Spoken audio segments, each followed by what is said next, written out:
What's going on, YouTube? Welcome back to another video, and today I have a Floowandereeze deck profile. I know this video is probably going to be up a little earlier in the week.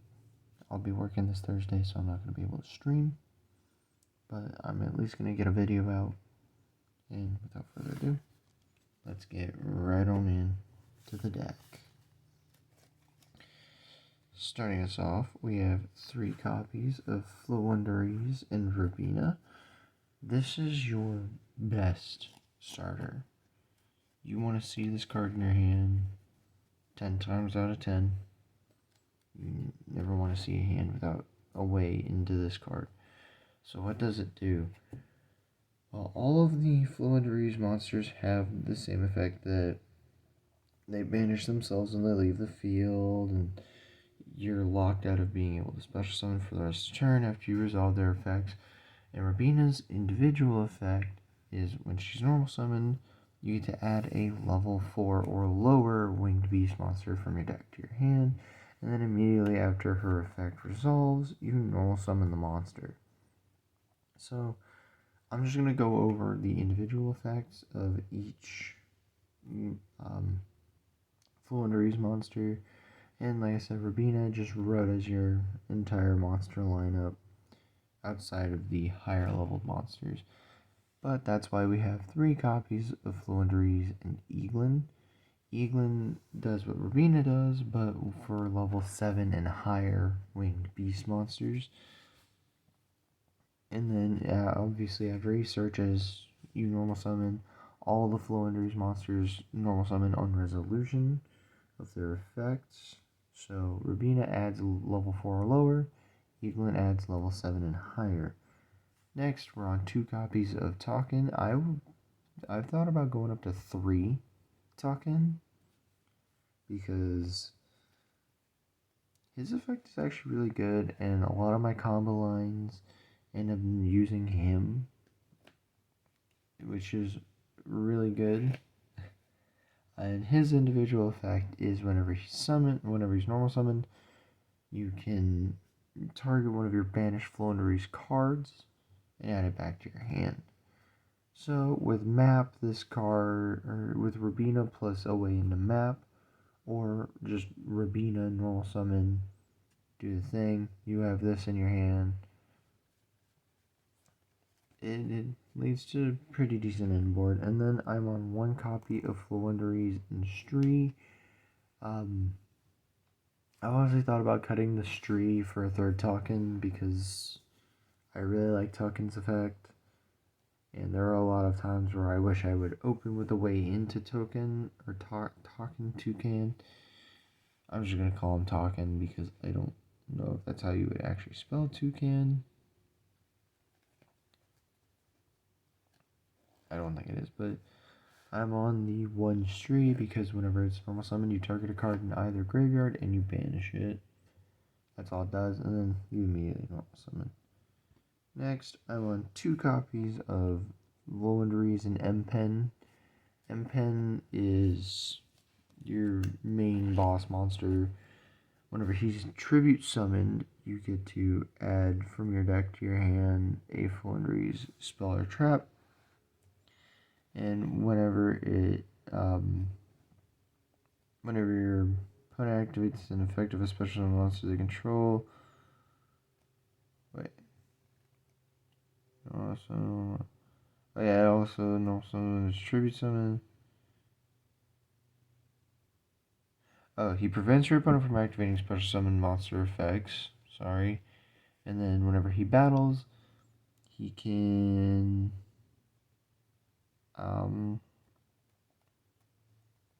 banish a card from your hand, and then you have your opponent's monster's attack and defense.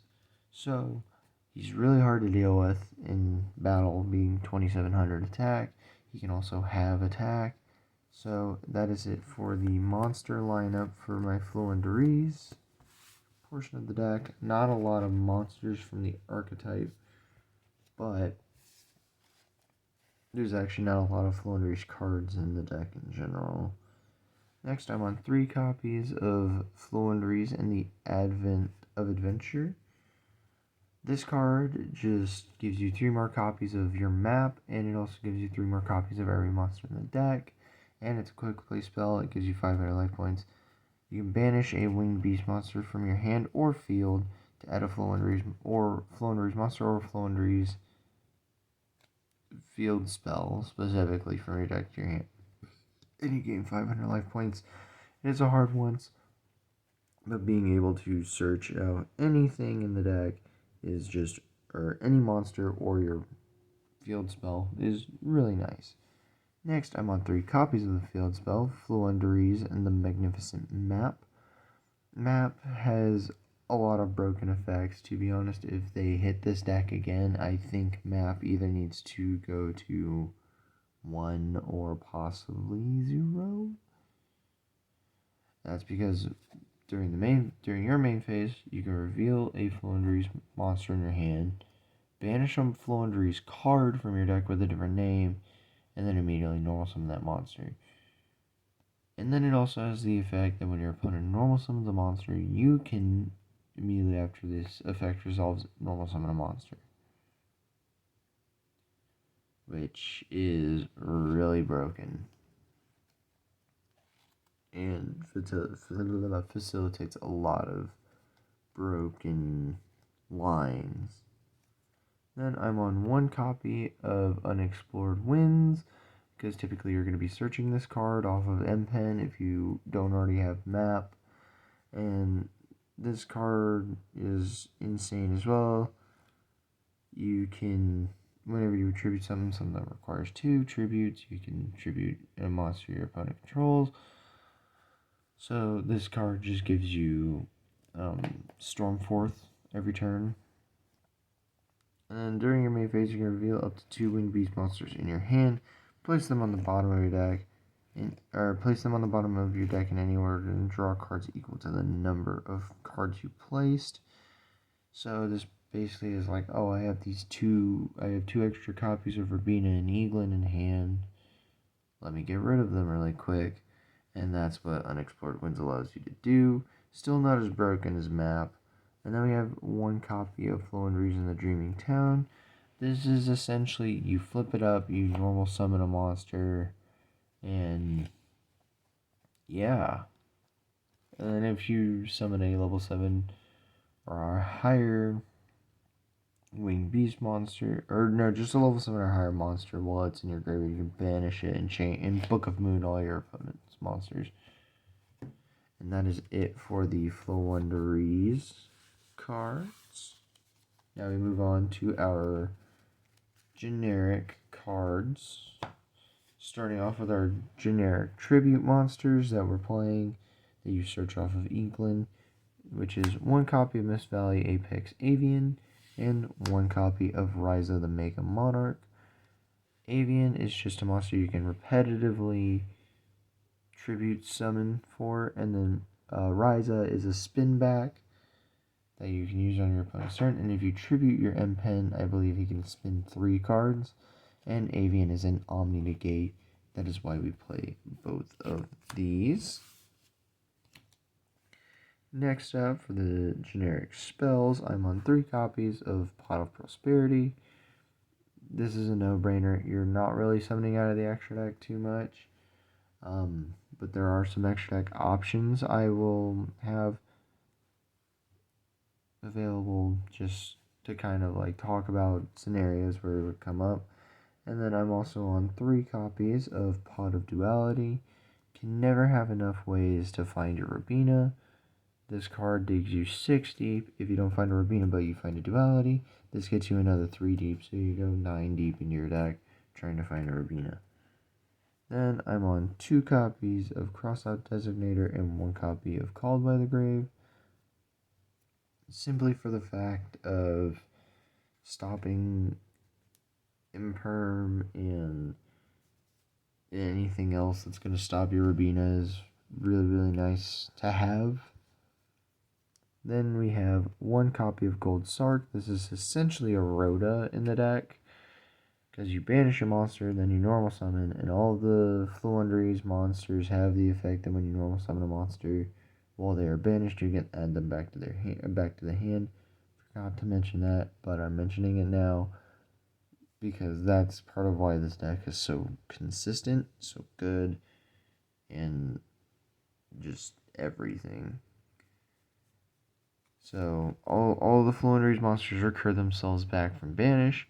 That's why we play Gold Sark. You banish your monster, you normal summon something, and then you immediately get it to your hand. You don't have to wait the 2 turns. And then I'm on 1 copy of Terraforming to help facilitate map. And then the 2 traps I am playing that are not hand traps are 2 copies of Solemn Judgment. Solemn Judgment is a free interruption, essentially. Being able to pay half your life points to stop a summon or a board breaking spell or trap is just really, really good. And that is it for the generic cards. Now we're going to get into the hand traps. Starting us off in the hand traps, we have 3 copies of Ash Blossom, Enjoy Spring. This is pretty generic, pretty self-explanatory. Ash is just the best hand trap in the game. Not sure about the current format or any of the formats coming up because of Cyberstorm Access, but she's still worth running. And then everybody knows the other hand traps that are worth running other than Ash. Next, I'm on 3 copies of Infinite Impermanence because being able to stop your opponent's monsters effects are really good, especially if you're going second. And that is it for the main deck. I'm not going to go over much of the extra deck. I'm just going to go over a couple of cards in the extra deck because essentially what the extra deck is my Spellbook Dogmatica, but I have 4 different cards, and that is 2 copies of Ensemble Robin and 2 copies of Assembled Nightingale. Both of these you're mainly going to be summoning on, if you go first, these are going to be your turn 3s, especially after all the normal summoning you'll more than likely end up doing on your opponent's turn. And Assembled Nightingale can attack directly for each material and it gains 200 attack for each material. And Ensemble Robin gives you extra interruption on your opponent's turn by being a calm pulse that's not once per turn. And that's the only reason why we're running these. No other reason. You can make them on your on turn 3 for additional interruptions. Now let's get into the side deck. Starting us off with the side deck. We have 1 copy of Floowandereeze and Snowl. Snowl, whenever he's tribute summoned, lets you conduct 3 normal summons the turn you summon him rather than 1. So if you're summoning a bunch and trying to push for game, this card is really good. He also gives your Floowandereeze monsters the ability to do piercing, and he has a quick effect to basically Book of Eclipse your opponent's entire board by banishing card. He eclipses all special summon monsters by banishing 1 from hand. Then I'm on 1 copy of Floowandereeze in Stree. And we are also, and that's just kind of if you need the extra banish. Then I'm on 3 copies of Nibiru in the side if my cards would cooperate with me. 3 copies of Nibiru. Again, kind of a self-explanatory pick against Kashtira, which is currently in the meta. Then I'm also on 3 copies of Book of Moon, because Book of Moon is just really good. I'm also on 1 extra copy of Floowandereeze and Dreaming Town in the side deck, just because it's a very good card. And if you don't have a way to get back the 1 copy in the main deck, having a 2nd copy would be nice for those games that you know are going to be grindy. I'm also on 3 copies of Macrocosmos. This is mainly for the branded matchup, because they really don't like to play with all of their cards banished. So citing this in, when going first in games 2 or 3 is going to be very helpful against that deck. And then we're also on Dimensional Barrier. This card hurts Cash and